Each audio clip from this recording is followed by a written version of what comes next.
পরিকল্পনা ছাড়াই ঢাকার আশেপাশে গড়ে উঠছে বিভিন্ন আবাসিক এলাকা। নীতিমালা মানছেন না ভূমি মালিকরা, উদ্যোগ নেই রাজুকের। দেশীয় ব্যাংকিং এক্সচেঞ্জ হাউসগুলোর নানা জটিলতায় কমে গেছে ব্রিটেন প্রবাসীদের পাঠানো রেমিটেন্সের পরিমাণ। ইমিগ্রেশন নীতিমালাকেই দায়ী করছেন সংশ্লিষ্টরা। শর্ত পূরণে ব্যর্থ হওয়ায় বাংলাদেশের জিএসপি সুবিধা ফিরিয়ে দেওয়া হয়নি বললেন মার্কিন রাষ্ট্রদূত। না দিলেও সমস্যা হবে না, পাল্টা জবাব বাণিজ্যমন্ত্রীর।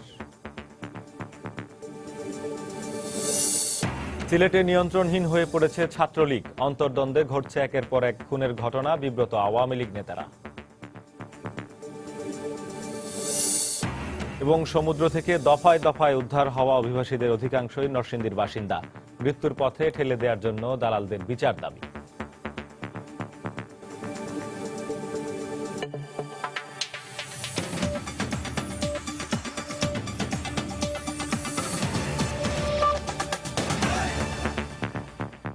সময় সংবাদে সঙ্গে আছি আমি শেখ জায়েদ।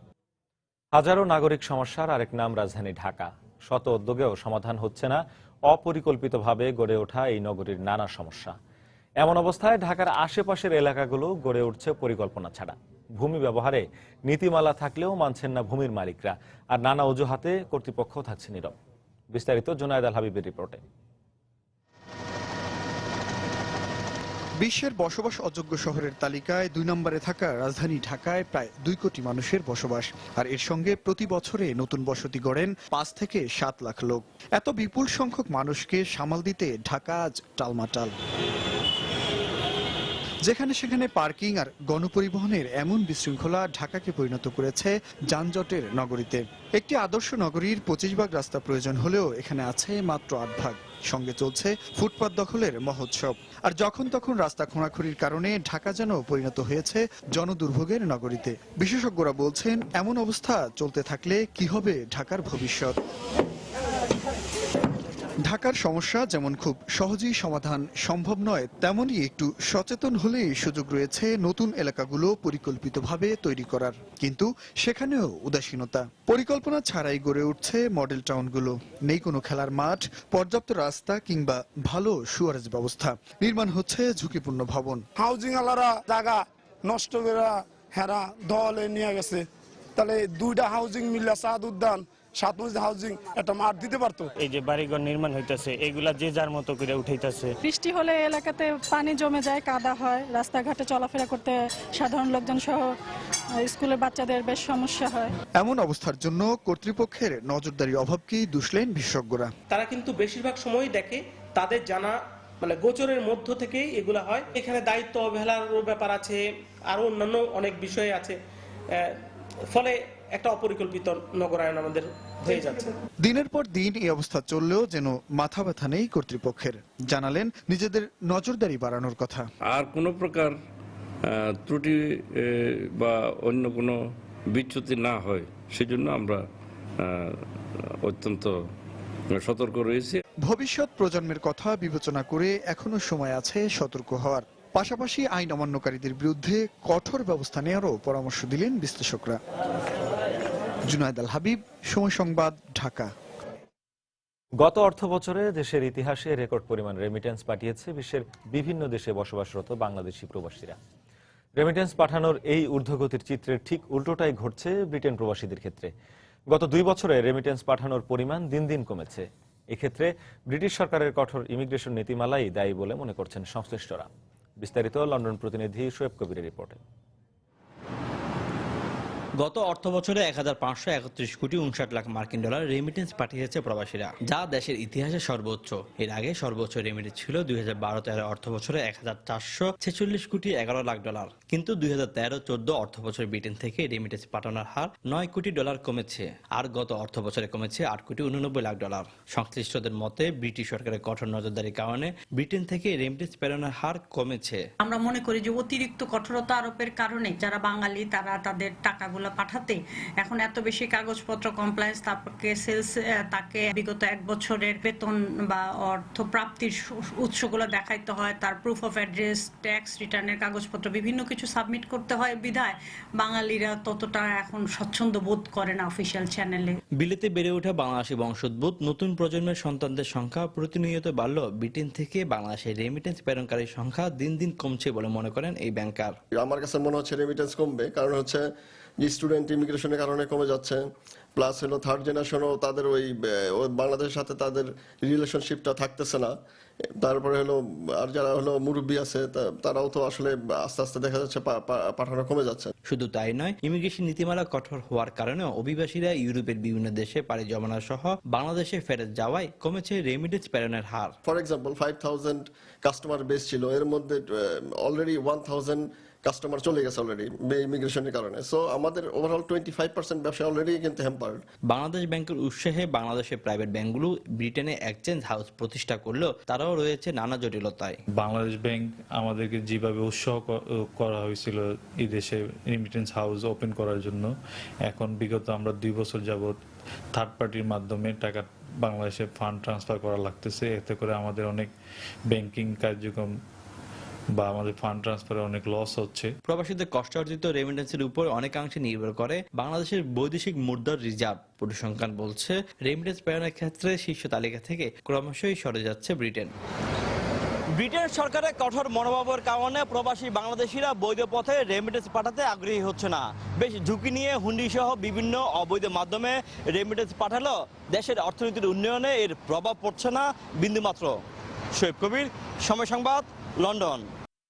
রাজনৈতিক নয়, বাংলাদেশ শর্ত পূরণে ব্যর্থ হওয়ার কারণেই জিএসপি সুবিধা ফিরিয়ে দেওয়া হয়নি বলে জানিয়েছেন বাংলাদেশে নিযুক্ত মার্কিন রাষ্ট্রদূত মার্সিয়া ব্লুম বার্নিকাট। গতকাল দুপুরে গাজীপুরে 2টি পোশাক কারখানা পরিদর্শন শেষে সাংবাদিকদের কথা বলেন তিনি।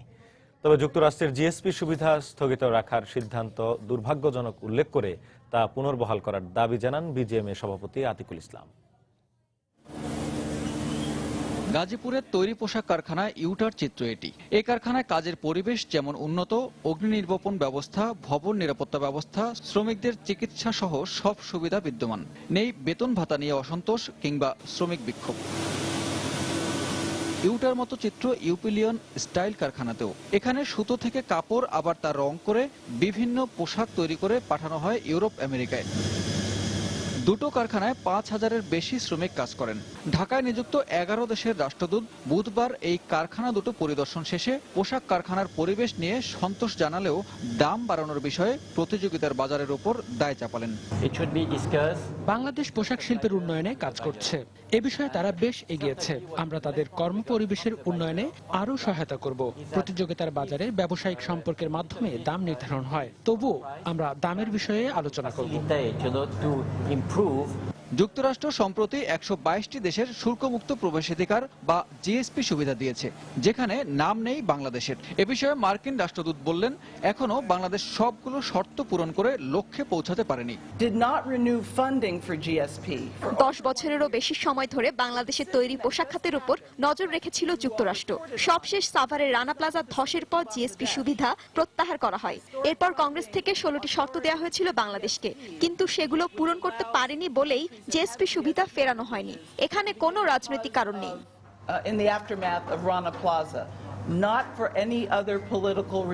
তবে বিজিএমএ সভাপতির মন্তব্য, রপ্তানিতে জিএসপির খুব একটা প্রভাব না থাকলেও ভাবমূর্তি সংকটে পড়ছে বাংলাদেশ। জিএসপি যদিও কোনো আমাদের বিজনেসের ক্ষতি না, বাট ইমেজের জন্য একটি বড় ক্ষতি। আমি অনুরোধ করব আমেরিকান অ্যাম্বাসেডরকে আজকে ফ্যাক্টরি দেখার পরে আমাদের যে মাইন্ড সেটআপ যে চেঞ্জ হয়ে গেছে, ইমিডিয়েটলি মেসেজ দেওয়ার জন্য যে আমরা এগিয়ে যাচ্ছি। 2013 সালে রানা প্লাজা ধসের পর থেকে পোশাক কারখানার কর্ম পরিবেশ উন্নয়নে কাজ করছে অ্যাকর্ড ও অ্যালায়েন্স। গাজীপুরের এই পোশাক কারখানাটি পরিদর্শন শেষে বেশ কয়েকটি দেশের রাষ্ট্রদূত সন্তোষ জানিয়েছেন।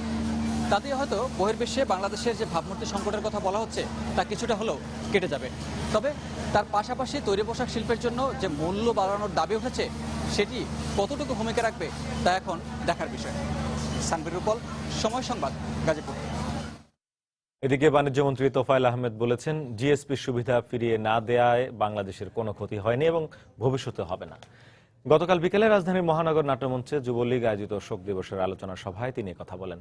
এ সময় বঙ্গবন্ধুর স্বপ্ন বাস্তবায়নে দেশি বিদেশি ষড়যন্ত্র মোকাবেলায় যুবলীগের কর্মীদের এক হওয়ার আহ্বান জানান মন্ত্রী। ষড়যন্ত্র হয়েছে, ষড়যন্ত্র হবে।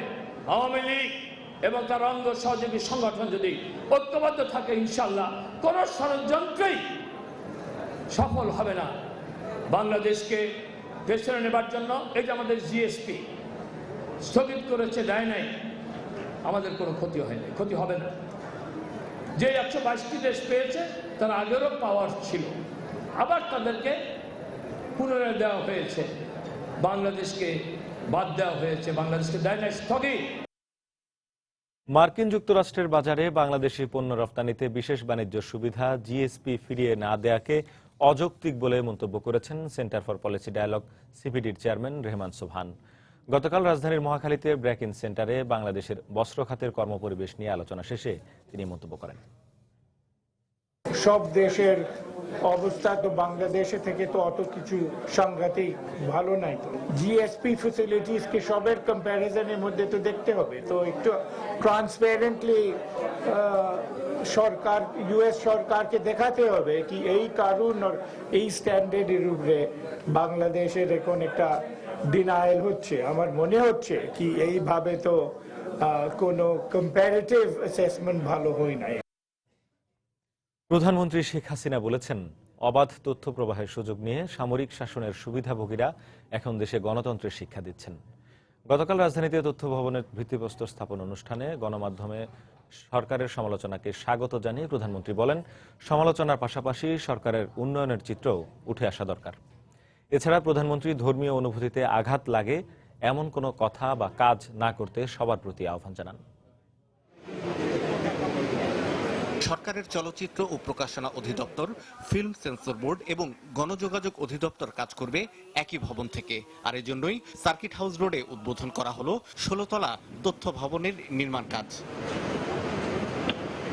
ভিত্তিপ্রস্তর উন্মোচন অনুষ্ঠানে প্রধানমন্ত্রী শেখ হাসিনা গণতান্ত্রিক সমাজ গড়ে তুলতে তথ্যের অবাধ প্রবাহ নিশ্চিত করার উপর গুরুত্ব দেন। বলেন, সরকার মুক্তবুদ্ধি চর্চার সুযোগ নিশ্চিত করতে চায়, আর এজন্য সরকারি গণমাধ্যমের পাশাপাশি দেশে কাজ করছে উল্লেখযোগ্য সংখ্যক বেসরকারি গণমাধ্যম।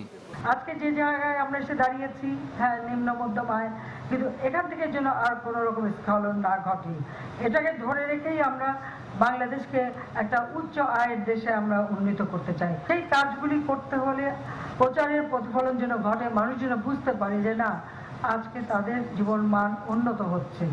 ইনশাআল্লাহ বাংলাদেশ হবে জাতির পিতার স্বপ্নের সোনার বাংলা। এখানে ধর্ম বর্ণ নির্বিশেষে সকলেই তার মর্যাদা নিয়ে চলবে এবং কেউ কারো ধর্মীয় অনুভূতিতে আঘাত দিয়ে কেউ কোনো কিছু কাজ করবে না বা বলবে না। প্রধানমন্ত্রী বলেন, সমালোচনার সুযোগ নিয়ে দেশে গণতন্ত্র নেই বলে যারা অভিযোগ আনছেন তারা অনেকেই উর্দিপড়া সামরিক শাসকের পরামর্শক ছিলেন। অনেকে আলোচনা করতে যে কেউ গণতন্ত্র নাকি দেখেনি না, কেউ সংবিধান সংশোধনের জন্য আবার সংস্কার কমিশন গঠন করার কথা বলেন। যারা এই কথাগুলি বলেন তাদের চেহারা যখন আমি দেখি, এরাই একসময় যারা অবৈধভাবে ক্ষমতা দখল করেছে, কেউ তাদের উপদেষ্টা হয়েছে, কেউ তাদের সাথে চাকরি করেছেন, তখন কিন্তু তাদের এই চেতনাগুলি ছিল না। মনে হচ্ছে চেতনার দুয়ারটার জন্য তখন বন্ধ ছিল। আমরা এসে যখন উন্মুক্ত করে দিয়েছি তখন যেন ওনাদের বুদ্ধির দুয়ার এত খুলে যাচ্ছে, যখন যতই উন্নয়ন গণতন্ত্র পাচ্ছেন আরো চাই আরো চাই আরো চাই করতে থাকেন। যেসব বিকৃত তথ্য সমাজের ক্ষতি করে, মানুষকে বিভ্রান্ত করে, তা বন্ধ করতে সংশ্লিষ্টদের নির্দেশনা দেন প্রধানমন্ত্রী শেখ হাসিনা। শাহ আলী জয়, সময় সংবাদ, ঢাকা। 20 দলীয় জোটের শীর্ষ নেতাদের সঙ্গে বৈঠক করেছেন বিএনপি চেয়ারপারসন বেগম খালেদা জিয়া। গুলশানে তার রাজনৈতিক কার্যালয়ে বৈঠক হয়। গতকাল রাত 9:45টার দিকে বেগম জিয়ার সভাপতিত্বে বৈঠক শুরু হয়। এতে জামায়াতে ইসলামী সহ জোটের অন্যান্য দলের শীর্ষ নেতারা যোগ দেন। রাত 10:15টার দিকে শেষ হয় বৈঠক। বৈঠক শেষে জোটের শীর্ষ নেতারা জানিয়েছেন, এতে দেশের বর্তমান রাজনৈতিক পরিস্থিতি ও আন্দোলন পরিকল্পনা নিয়ে আলোচনা হয়েছে। চিকিৎসার জন্য বিদেশ সফর নিয়েও জোট নেতাদের অবহিত করেন বেগম জিয়া। বৈঠকের সিদ্ধান্তের বিষয়ে আজ বেলা 11টায় বিএনপি চেয়ারপারসনের গুলশান কার্যালয়ে আনুষ্ঠানিক ব্রিফিং করা হবে বলে জানানো হয়েছে।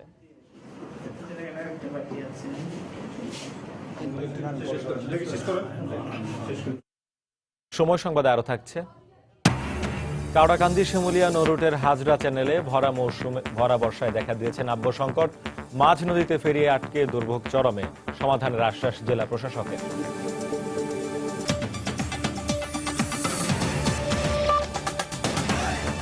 কিছুতেই নিয়ন্ত্রণ করা যাচ্ছে না সিলেটের বেপরোয়া ছাত্রলীগকে। একটি খুনের ক্ষত মুছতে না মুছতেই নিজেদের অন্তর্দ্বন্দ্বে ঘটছে আরেকটি খুনের ঘটনা।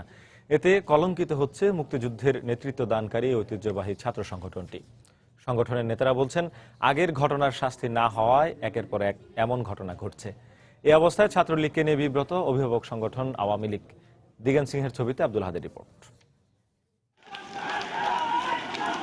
হল দখলকে কেন্দ্র করে গত বছরের 20 নভেম্বর সিলেটের শাহজালাল বিশ্ববিদ্যালয়ে ছাত্রলীগের দু গ্রুপে রক্তক্ষয়ী সংঘর্ষ হয়। সংঘর্ষে গুলিতে নিহত হয় ছাত্রলীগ কর্মী সুমন।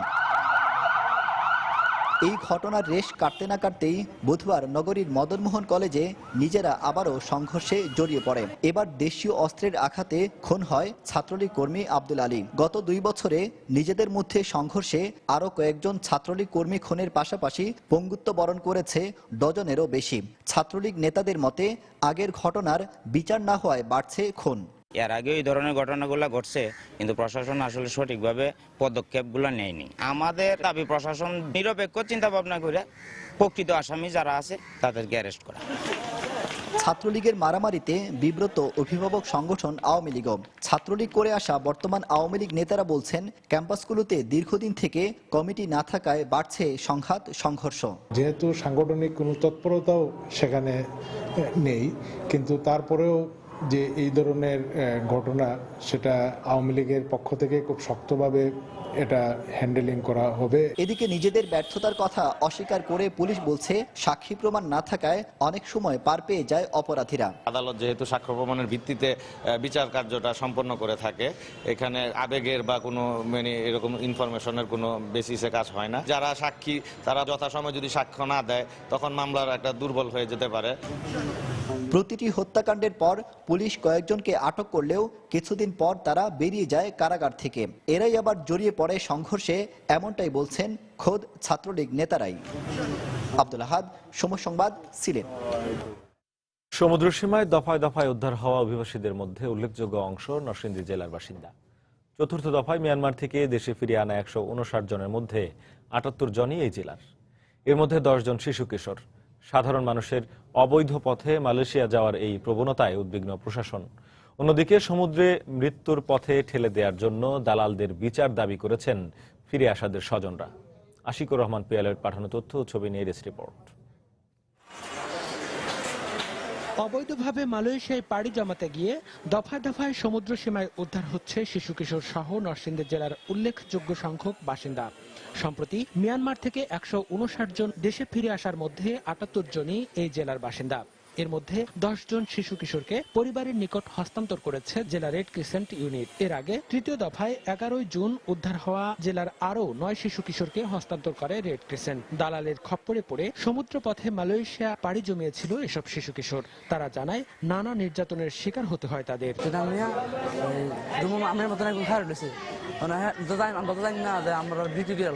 বাড়ির থেকে বললে নিয়ে গেছে যে কাজ করে পরে টাকা দিব। পানি চানি কথা বা খানা খাতে কথা বলছে, শিবির আমাদের নিচে তিনি ওড়ায় উপরে ওড়ায় মানে মোটা মোটা বিল আছে, মোটা মোটা রড বাড়ি দিছি। দালালদের খপ্পরে পড়ে যে শিশুগুলো হয়েছিল নিখোঁজ, 4 মাস পর তাদের ফিরে পেয়ে আনন্দে উঠবেন স্বজনেরা। তবে তাদের মৃত্যুর মুখে ঠেলে দেওয়ার জন্য দায়ী দালালদের বিচার দাবি করেছেন তারা। পাগলের মতন ঘুরছি, 3-4 মাস লাগায় খোঁজ খবর হয়নি, তখন অনেক আসছি ভাইয়া, অনেক ভালো লাগতেছে, অনেক শান্তি লাগতেছে। আকাশে ছাদ পাইছে এখানে নিয়ে ফোন করছে, টাকা নিতে হইব 2,20,000। অনেক মনে করেন যে দালালের বিচার চাই। এই অবস্থায় জেলা পুলিশের এই কর্মকর্তা জানান, ফেরত আসা 78 জনের সঙ্গে কথা বলে অভিযুক্ত দালালদের বিরুদ্ধে আইনি পদক্ষেপ নেওয়া হবে। যে সমস্ত ব্যক্তি বা চক্রের বিরুদ্ধেই আমরা নাম পাচ্ছি, তাদের বিরুদ্ধে আমরা কাজ করতেছি। কিছু কিছু লোক ইতিমধ্যে ধরা পড়েছে, আর বাকিরা পলাতক আছে, তাদেরকে আমরা গ্রেপ্তার করব। মানব পাচারের অভিযোগে নরসিংদী জেলায় গত বছর 34টি ও চলতি বছরের জুলাই পর্যন্ত 14টি মামলা দায়ের করা হয়েছে বলে জানিয়েছে পুলিশ। সময় সংবাদ, নরসিংদী। আদালত অবমাননার অভিযোগ প্রমাণিত হওয়ায় দৈনিক জনকণ্ঠের সম্পাদক ও নির্বাহী সম্পাদককে 10,000 টাকা জরিমানা করেছেন আপিল বিভাগ। এই মুহূর্তে আদালত এলাকায় আছেন আমাদের রিপোর্টার আফজাল হোসেন। এই বিষয়ে বিস্তারিত জানতে সরাসরি চলে যাচ্ছি তার কাছে। আফজাল,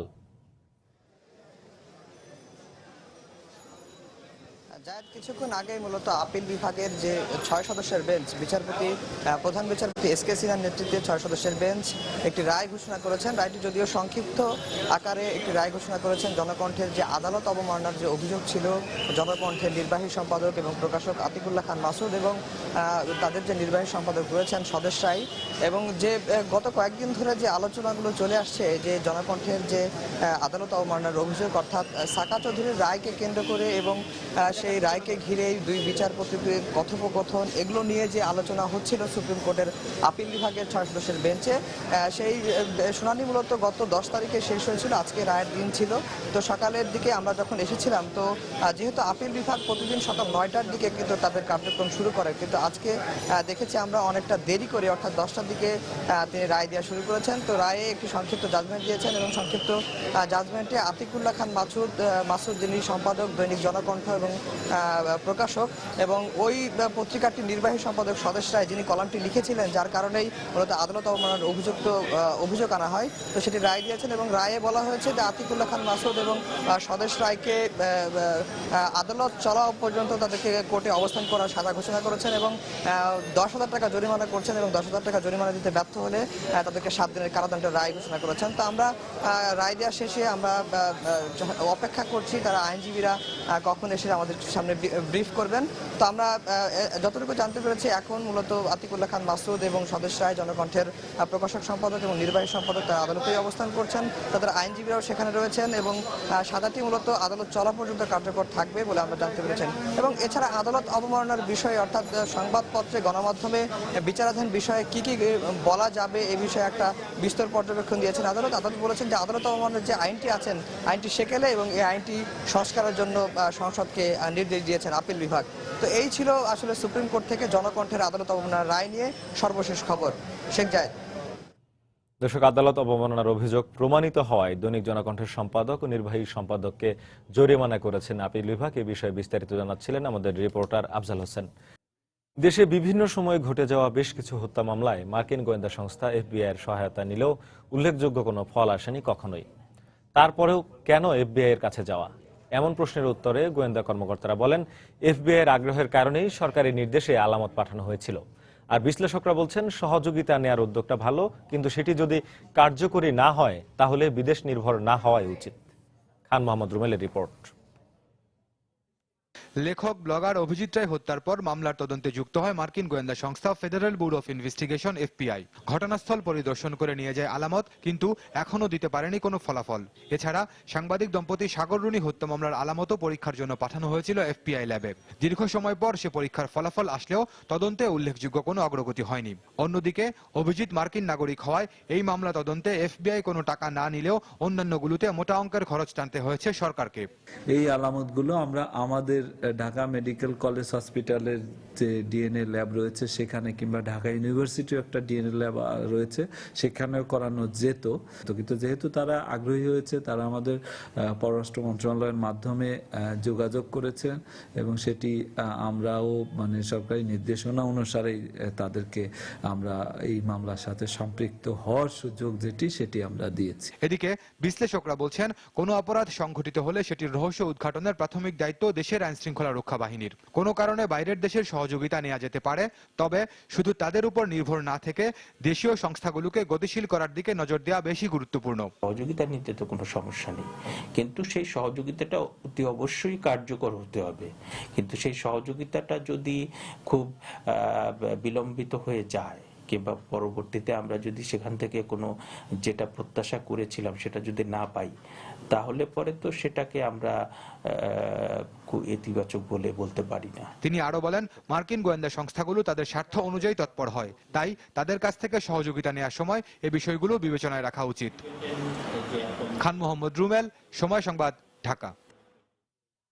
বরিশালে 6 কবি ও ব্লগারকে হত্যার হুমকি দেয়া আনসার বিডি নামে সেই ফেসবুক পেজটি বন্ধ হয়ে গেছে। গতকাল রাত 9টা থেকে পেজটি আর দেখা যাচ্ছে না। এদিকে হুমকির পর প্রায় 2 দিন পেরিয়ে গেলেও এই ঘটনায় জড়িত কাউকে শনাক্ত করতে পারেনি পুলিশ। এ অবস্থায় উদ্বিগ্ন হুমকিপ্রাপ্তরা। তবে বন্ধ করা হলেও পেজের অ্যাডমিন ও হুমকিদাতাদের চিহ্নিত করা সম্ভব বলে জানিয়েছেন প্রযুক্তি বিশেষজ্ঞরা। গত সোমবার রাতে বরিশালের 6 কবি ও ব্লগারকে ইসলামের শত্রু উল্লেখ করে ফেসবুকের মাধ্যমে হত্যার হুমকি দেয় আনসার বিডি। এই ঘটনায় মঙ্গলবার কোতোয়ালি থানায় একটি জিডি করা হয়। এদিকে এ বিষয়ে ক্যামেরার সামনে কথা বলতে রাজি হয়নি পুলিশ।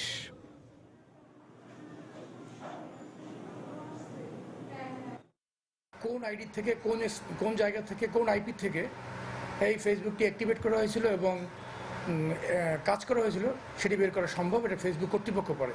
এবং এছাড়াও পারে আমাদের যারা ল এনফোর্সমেন্ট অথরিটি আছে তারা এই আইডিটির আইপি অথবা লোকেশন খুঁজে বের করে নিতে পারেন।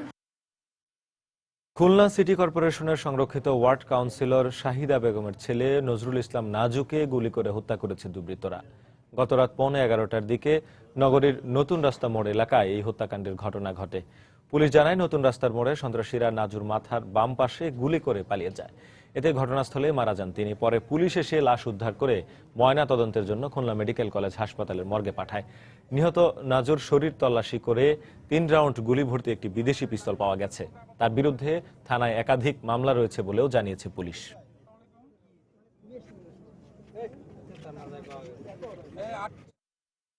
চার দোকানে বসে রয়েছি, তখন দেখি যে একটা আওয়াজ হইলো। এখন আওয়াজ হওয়ার পরে চার দোকানে আমরা তো বসে করছি যে কোন জায়গায় কি বাজিমুজি ফুটছে। এখন দেখি যে এক গ্রুপ ছেলে পেলে দৌড়ে আসতেছে দেখতে, ঠিক আছে, পাবলিক। এখন ওকে ধরে গেলাম কে লোক এরকম কারে গুলি করে মারি ফেলাইছে। ডেড বডির মাথার বাম পাশে কিছু দুষ্কৃতকারীরা হয়তো গুলি করছে, সে অবস্থা এখানে পড়েছিল। পরে যখন আইনি কার্যক্রম করে ডেড বডিকে আমরা হাসপাতাল মর্গে নিয়ে যাচ্ছি, তখন তার কোমরে একটা পিস্তল পাওয়া গেছে এবং 3 রাউন্ড গুলি ভর্তি অবস্থায় তাকে পাওয়া গেছে। তার পিসিবিআর ভালো না, তার বিরুদ্ধে অনেক মামলা এই থানাতে আছে আর কি। ফরিদপুরের 9ম শ্রেণীর এক ছাত্রকে পিটিয়ে হত্যা করেছে দুর্বৃত্তরা। এ সময় আহত হয়েছে আরও একজন। গতকাল বিকেল 5:30টার দিকে শহরতলির বাইতুল আমান এলাকায় এই হত্যাকাণ্ড ঘটে। স্থানীয়রা জানায়, পাট্রাদারকান্দিতে হৃদয় ও নাহিদ নামের 2 কিশোর রেল লাইনের একটি ব্রিজের উপর বসেছিল। এ সময় 4-5 জনের একটি দল আচমকা তাদের উপর হামলা চালায়। দুর্বৃত্তদের রডের আঘাতে ঘটনাস্থলে নিহত হয় হৃদয়। গুরুতর আহত হয় নাহিদ। তাকে উদ্ধার করে ফরিদপুর সদর হাসপাতালে ভর্তি করা হয়। নিহত হৃদয় বাইতুল আমান টেক্সটাইল স্কুল অ্যান্ড কলেজের 9ম শ্রেণীর ছাত্র। কে বা কারা এই ঘটনার সঙ্গে জড়িত তা নিশ্চিত হতে পারেনি পুলিশ। তবে হত্যার কারণ উদ্ঘাটনে চেষ্টা চালানো হচ্ছে বলেও পুলিশের পক্ষ থেকে জানানো হয়েছে।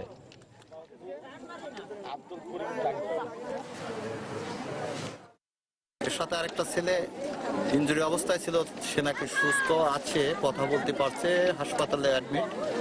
ওখান থেকে ওর কাছ থেকে তথ্য নিয়ে বাকি তদন্ত করে অফিসার অগ্রসর হতে পারবেন কোন দিকে কে কারা মারছে।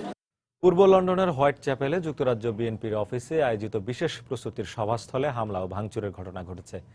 বিএনপি চেয়ারপারসন বেগম খালেদা জিয়ার শনিবারের লন্ডন সফরের বিষয়ে এই বিশেষ প্রস্তুতির সভার আহ্বান করা হয়েছিল। বুধবার রাতে যুক্তরাজ্য বিএনপির অফিসে কে বা কারা হামলা চালিয়ে ভাঙচুর করেছে তা জানা যায়নি। তবে ধারণা করা হচ্ছে যুক্তরাজ্য বিএনপির নবগঠিত কমিটির পদবঞ্চিত নেতাকর্মীরা এই হামলা বা ভাঙচুর চালিয়েছে। ভাঙচুরের পর প্রস্তুতি সভা ব্রিকলেনের একটি রেস্টুরেন্টে হয়। এই ঘটনার পর যুক্তরাজ্য বিএনপির সভাপতি ও সাধারণ সম্পাদকের সঙ্গে মোবাইলে বারবার যোগাযোগের চেষ্টা করা হলেও তাদের কাউকে পাওয়া যায়নি। কাওড়াকান্দি শিমুলিয়া নৌরুটের পদ্মা নদীর হাজরা চ্যানেলে ভরা বর্ষায় আবারও দেখা দিয়েছে নাব্য সংকট। এতে প্রায়ই মাঝ নদীতে আটকে যাচ্ছে ফেরি। এ কারণে দুর্ভোগে পড়ছেন যাত্রী ও পরিবহন চালকরা। সংশ্লিষ্টরা বলছেন, ড্রেজিং এর সময় চ্যানেলের আশেপাশেই পলি ফেলার কারণে সৃষ্টি হচ্ছে নাব্য সংকট। তবে এই বিষয়ে কথা বলতে চাননি বিআইডব্লিউটি এর কর্মকর্তারা। অবশ্য সমস্যার সমাধানের আশ্বাস দিয়েছেন জেলা প্রশাসক। সঞ্জয় কর্মকার অভিজিতের তথ্য ও শাহাদাত আকনের ছবি নিয়ে ডেস্ক রিপোর্ট। জোয়ার ভাটা সহ নানা কারণে পলি জমছে কাওড়াকান্দি শিমুলিয়া নৌরুটের পদ্মা নদীর হাজরা চ্যানেলে। প্রতি বছরই পলি অপসারণে ড্রেজিং করা হয়, কিন্তু ড্রেজিং এর সময় অপসারিত পলি আবার ফেলা হয় নদীতে। এবারও এর ব্যতিক্রম না হওয়ায় বর্ষা মৌসুমের শুরুতেই হাজরা চ্যানেলে দেখা দিয়েছে নাব্য সংকট। এ কারণে প্রতিনিয়তই ডুবোচরে আটকে যাচ্ছে এই রুটে চলাচলকারী ফেরিগুলো। আর ফেরি চলাচল ব্যাহত হওয়ায় কাওড়াকান্দি ও শিমুলিয়া ঘাটে প্রতিদিনই সৃষ্টি হচ্ছে পারাপারের অপেক্ষায় থাকা যানবাহনের দীর্ঘজট। এতে চরম ভোগান্তি পোহাতে হচ্ছে যাত্রী ও চালকদের। ডুবোচরে যখন হয় তখন আর কি রোরো ফেরিগুলো আটকা থাকে আর শুধু ঠেলা চলে, তখন তো আমাদের নেয় না। ফেরি চলানো গাড়ি বন্ধ, ওই ভাঙ্গা আটকে দেয় গাড়ি, 500 আটকে দেয়। তখন তো পার্টির মালের জন্য তো ছটফট করে, তাদের মাল সময় মতো পৌঁছতে পারে না, এপারে আটকায় থাকি ওপারে যে আটকায় থাকে গাড়ি ঘোড়া, তখন তো পার্টি আমাদের গালি গালাজ করে। আসার পরে মনে করেন এখন তারিখ ফেরি পাই নাই, এত ভোগান্তি করে গাড়ি চালান যায় এখন। তবে এ বিষয়ে বিআইডব্লিউজি এর কোনো কর্মকর্তা কথা বলতে না চাইলেও ফেরি চলাচল নিয়ে অস্বস্তির কথা জানালেন কাওড়াকান্দি ঘাট ব্যবস্থাপক। সচরাচর রোরো ফেরিগুলোতে 12টি বাস বা ট্রাক এবং বাস সমন্বয় করে 12টি নিয়ে চলাফেরা করে, কিন্তু নাব্যতা সংকটের সময়ে 6টি বাস এবং ছোট গাড়ি নিয়ে তারা ফেরি অপারেশন কার্যক্রম পরিচালনা করতেছে। পাশাপাশি কেটাইপ ফেরিগুলো তারাও হাফলোড নিয়ে চলাফেরা করে। অবশ্য কার্যকর পদক্ষেপ গ্রহণ করে দ্রুত সমস্যা সমাধানের আশ্বাস দিলেন জেলা প্রশাসনের এই শীর্ষ কর্মকর্তা। ড্রেজিংটা অবশ্যই ঠিক মতো হবে এবং এমনকি এজা থেকে জাজিরাত থেকে যে নৌ রোডটা আমাদের মাদারীপুর হয়ে ঢাকা গেছে, এটাও আবার খনন করা হবে যাতে আমাদের এই নৌ রোডগুলো চালু থাকে। এই বিষয়ে সরকারের পক্ষ থেকে আমাদের উপরে নির্দেশনা আছে এবং বিষয়টা আমরা লোকআপটার করব। রাজধানীর ঢাকার সঙ্গে দক্ষিণাঞ্চলের সড়ক যোগাযোগের প্রধান এই নৌ রুট দিয়ে প্রতিদিন ছোট বড় মিলিয়ে প্রায় 2000 যানবাহন পারাপার হয়। সময় সংবাদ, মাদারীপুর। বরগুনায় এবার অতিবৃষ্টিতে নষ্ট হয়ে গেছে একরের পর একর জমির আমন বীজ। এতে বিপাকে পড়েছেন জেলার কৃষকরা। তবে ক্ষতিগ্রস্তদের জন্য বীজ সরবরাহের উদ্যোগ নেয়ার কথা জানিয়েছে কৃষি বিভাগ। এম এ আজিমের পাঠানো তথ্য ও এস এম সিফাতের তোলা ছবি নিয়ে ডেস্ক রিপোর্ট। মৌসুমের এই সময় জমিতে আমন ধান চাষাবাদে কর্মব্যস্ত থাকার কথা কৃষকদের, কিন্তু আমন বীজের অভাবে একরের পর একর জমি খালি পড়ে আছে বরগুনায়। আমন চাষের লক্ষ্যে সঠিক সময়ে বীজতলা তৈরি করলেও ঘূর্ণিঝড় কোমেনের আগে ও পরে কয়েকদিনের টানা বৃষ্টিতে নষ্ট হয়ে গেছে তা। অধিকাংশ বীজতলাতেই ধানসহ আমনের বীজ ভেসে উঠেছে, আবার কিছু বীজতলা কয়েকদিন পানির নিচে তলিয়ে থাকায় পচে গেছে। এই অবস্থায় আমন চাষে বিপর্যয়ের মুখে পড়েছেন কৃষকেরা। ধান পালানোর পরে বীজ সম্পূর্ণ আবার উঠে গেছে, মাঠে আনতার বীজই নাই। জমিগুলো তো একেবারে খালি পড়ে রয়েছে, মানে বীজ পেরায় সমস্যা। অনেক দিন লাগাতার বৃষ্টি গেছে, বৃষ্টিতে পানি জমে থাকনে বীজ আমন ধানের বীজ নষ্ট হয়ে গেছে।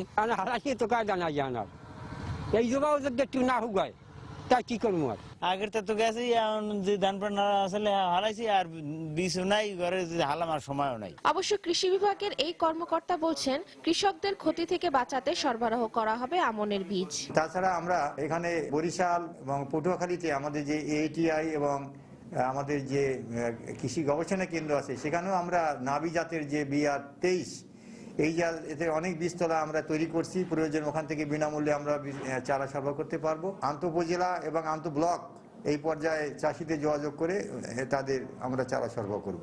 চলতি বছর কৃষি বিভাগ জেলায় 94,000 হেক্টর জমিতে আমন আবাদের লক্ষ্যমাত্রা নির্ধারণ করেছে। সেজন্য 9,050 হেক্টর জমিতে বীজতলা তৈরি করেছিলেন কৃষকেরা, যার মধ্যে 3,790 হেক্টর জমির বীজতলা সম্পূর্ণ নষ্ট হয়ে গেছে। সময় সংবাদ, বরগুনা। একটি ছবি বলে দিতে পারে হাজার বছরের অজানা ইতিহাস, না বলা অনেক কথা। সর্বকালের সর্বশ্রেষ্ঠ বাঙালি, জাতির জনক বঙ্গবন্ধু শেখ মুজিবুর রহমানকে নিয়ে এমনই সব অজানা অব্যক্ত কথা ক্যানভাসে ফুটিয়ে তুললেন দেশের বরেণ্য চিত্রশিল্পীরা। বঙ্গবন্ধুর 40তম শাহাদাত বার্ষিকী উপলক্ষে তার প্রতি শ্রদ্ধা জানিয়ে বঙ্গবন্ধু স্মৃতি জাদুঘর প্রাঙ্গণে গতকাল রং তুলিতে শোক গাথা শিরোনামে এই আর্ট ক্যাম্পের আয়োজন করে আওয়ামী লীগ। কেউ আছেন যিনি ইতিহাস হয়ে আসেন না, বরং তার থেকেই শুরু হয় ইতিহাস। তেমনি একজন ক্ষণজন্মা মানুষ সদর্পে এসেছিলেন বলেই এদেশের মানুষ পেয়েছে একটি স্বাধীন মানচিত্র, এসেছে লাল সবুজ পতাকা। যিনি বিশ্বের মানচিত্রে রচনা করেছেন 56,000 বর্গমাইলের বাংলাদেশ নামক একটি কবিতা। এদেশের বরেণ্য শিল্পীদের রং তুলির স্পর্শে নানান ভঙ্গিমায় উদ্ভাসিত হয়েছেন স্বাধীনতার স্থপতি বঙ্গবন্ধু শেখ মুজিবুর রহমান। কখনো বিমূর্ত, কখনো বা সেই কালো রাতের অনিমেষ আধারে ছেয়ে গেছে তাদের ক্যানভাস। 40 বছর পর আবার নতুন করে তাকে আমরা আমাদের স্মৃতিতে ভাস্কর্য করে তোলার জন্য আমি আমার ক্যানভাসটাকে সাজাচ্ছি। কালো আর আলোর যে দ্বন্দ্ব, এই দ্বন্দ্বটার মাঝখানে বঙ্গবন্ধু একটা সাদা শুভ্র একটি জায়গা নিয়ে আমাদেরকে সবসময় অনুপ্রেরণা দিয়ে যান, এটাই হচ্ছে মূল কথা। প্রবীণ শিল্পীদের পাশাপাশি নবীন শিল্পীরাও তাদের ক্যানভাসে ফুটিয়ে তোলেন বঙ্গবন্ধুর জীবনের বিভিন্ন দিক, তার দর্শন, তার ভাবনা। আমাদের আগের যে প্রজন্ম তাদের সাথে আমাদের একটা মেলবন্ধন আছে, যে সেই মেলবন্ধনের মাধ্যমে আমরা বাংলাদেশকে জানতে পারছি। যত বেশি মানুষ সংস্কৃতি মনা হবে, তত সে কোমল হবে, তত সে বিবেকবান হবে, তত সে অনুভূতিপ্রবণ হবে। প্রদর্শনী দেখতে এসে আওয়ামী লীগের যুগ্ম সাধারণ সম্পাদক মাহবুবুল আলম হানিফ বলেন, এখনো ৭১-এর পরাজিত শক্তি বঙ্গবন্ধু পরিবারের বিরুদ্ধে ষড়যন্ত্রে লিপ্ত। এই ঘাতকদের সঙ্গে যারা এখনো আঘাত করে ষড়যন্ত্রে লিপ্ত আছে, সেই বিএনপি, জামাত সহ এই ঘাতকদের ষড়যন্ত্রকারীদের বিরুদ্ধে গোটা জাতিকে ঐক্যবদ্ধ করি, আপনার বাংলা আমরা করতে পারি। সারাদিনব্যাপী এ প্রদর্শনীতে ৫০ জন চিত্রশিল্পী অংশগ্রহণ করেন। তাহসিনা জেসি, সময় সংবাদ, ঢাকা। আন্তর্জাতিক প্রসঙ্গ। চীনের উত্তরাঞ্চলের বন্দরনগরী তিয়ানজিনে ভয়াবহ দুটি বিস্ফোরণে নিহত হয়েছেন কমপক্ষে ১৭ জন এবং আহত হয়েছেন ৪ শতাধিক মানুষ। বুধবার বিস্ফোরকের একটি চালান খালাস করার সময় এই ঘটনা ঘটে। এতে আশেপাশের বেশ কিছু ভবন ক্ষতিগ্রস্ত হয়েছে। দুর্ঘটনায় আহতদের বিভিন্ন হাসপাতালে চিকিৎসা দেওয়া হচ্ছে। দুর্ঘটনার পর আগুন নিয়ন্ত্রণে আনতে সক্ষম হলেও ২ জন ফায়ার সার্ভিস কর্মী নিখোঁজ রয়েছেন বলে জানিয়েছে চীনের রাষ্ট্রীয় গণমাধ্যম সিনহুয়া। এছাড়াও বিস্ফোরণের পর আশেপাশের বেশ কিছু ভবন বিদ্যুৎ বিচ্ছিন্ন হয়ে পড়ে।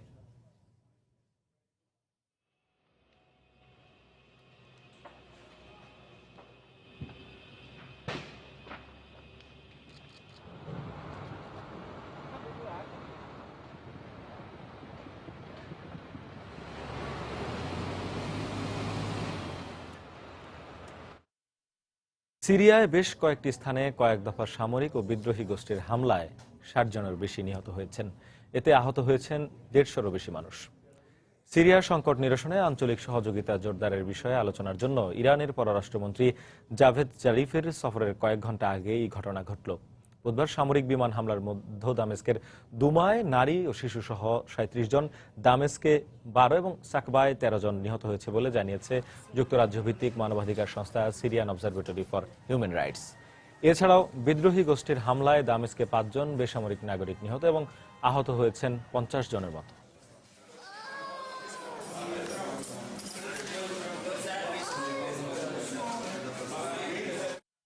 খেলার খবর। অনূর্ধ্ব-১৬ সাফ ফুটবল প্রথম ম্যাচে শ্রীলঙ্কার বিপক্ষে ৪-০ গোলে জয় পাওয়ায় আত্মবিশ্বাসে তুঙ্গে স্বাগতিক বাংলাদেশ। দ্বিতীয় ম্যাচেও সাফল্যের ধারাবাহিকতা ধরে রাখতে চায় বাংলার কিশোররা। তবে প্রতিপক্ষ বর্তমান চ্যাম্পিয়ন ভারত ছাড় দিতে নারাজ। দু দলেরই লক্ষ্য জয় দিয়ে গ্রুপ চ্যাম্পিয়ন হওয়া। আজ সিলেটে বাংলাদেশ ভারতের ম্যাচটি শুরু হবে বিকেল ৫টায়। ছোটদের সাফ তাতে কি, যা করতে পারেনি বড়রা সিলেটে তা দেখিয়ে দিল বাংলার কিশোররা। প্রথম ম্যাচে শাওনের দলের কাছে পাত্তাই পায়নি শ্রীলঙ্কা, তাই নিশ্চিত হয়েছে সেমিফাইনাল।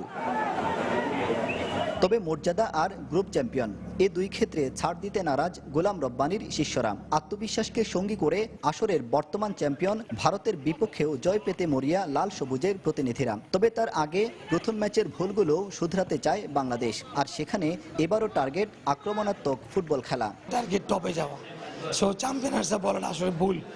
আমি স্টেপ বাই স্টেপ আগাতে যাচ্ছি। ফার্স্ট ম্যাচে আমি আগাইলাম, সেকেন্ড ম্যাচে আগাতে যাচ্ছি, দেন আমি থার্ড ম্যাচে যাবো। ইন্ডিয়ার সাথে মিস্টেক করলে হয়তো আমরা যদি গোল খেয়ে রিসিভ করি, তো হয়তো পরবর্তীতে ইন্ডিয়ার গোল দেওয়া সম্ভব হয় না। সো আমরা মিস্টেকগুলো যে না হয় এদিকে লক্ষ্য রাখবো। এদিকে দক্ষিণ এশিয়ার ফুটবলের পরাশক্তি ধরা হয় ভারতকে। বড়দের পাশাপাশি বয়সভিত্তিক আসরগুলোতেও সমান আধিপত্য আকাশী নীল জার্সিধারীদের। সাফ অনূর্ধ্ব-১৬ আগের ২ আসরের প্রথমটিতে রানার আপ আর দ্বিতীয় আসরের চ্যাম্পিয়নও ভারত। তাই স্বাগতিকদের ছেড়ে কথা বলবে না ভারতের কিশোররা। দলনেতা সুখাঙ্গিলও জানিয়ে দিলেন গ্রুপ চ্যাম্পিয়ন হয়েই যেতে চান সেমিতে। বাংলাদেশ দলের খেলা আমি দেখেছি, ওদেরকে নিয়ে পরিকল্পনা আছে। আমরা এই ম্যাচ নিয়ে আলোচনা করেছি, তবে আগের ফরমেশনেই খেলবো আমরা। বাংলাদেশ বেশ গোছানো দল, ওদের বিপক্ষে ম্যাচটা কঠিন হবে, তবে আমরাও গ্রুপ চ্যাম্পিয়ন হতে চাই। লঙ্কানদের সাথে ম্যাচ জিতে ইতোমধ্যে সেমিফাইনাল নিশ্চিত করেছে স্বাগতিক বাংলাদেশ ও ডিফেন্ডিং চ্যাম্পিয়ন ভারত। প্রথম ম্যাচে বাংলাদেশ 4-0 গোলে জিতলেও ভারত জিতেছে 5-0 গোলে। শক্তিশালী প্রতিপক্ষ হয় ম্যাচের আগের দিন বিকেলে বাংলাদেশ দল একাডেমি মাঠে অনুশীলনে ঘাম ঝরালেও ভারত দল সময় কাটিয়েছে বিশ্রামে। আব্দুল আহাদ, সময় সংবাদ, সিলেট। এ পর্যায়ে শীর্ষ সংবাদ জানিয়ে দিচ্ছে আরেকবার। পরিকল্পনা ছাড়াই ঢাকার আশপাশে গড়ে উঠছে বিভিন্ন আবাসিক এলাকা। নীতিমালা মানছেন না ভূমি মালিকরা, উদ্যোগ নেই রাজুকের।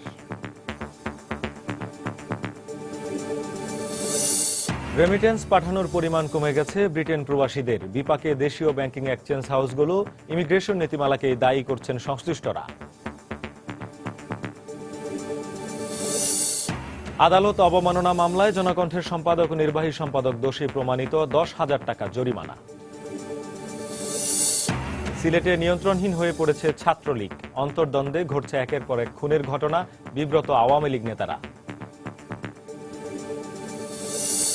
এবং সমুদ্র থেকে দফায় দফায় উদ্ধার হওয়া অভিবাসীদের অধিকাংশই নরসিংদীর বাসিন্দা। মৃত্যুর পথে ঠেলে দেওয়ার জন্য দালালদের বিচার দাবি।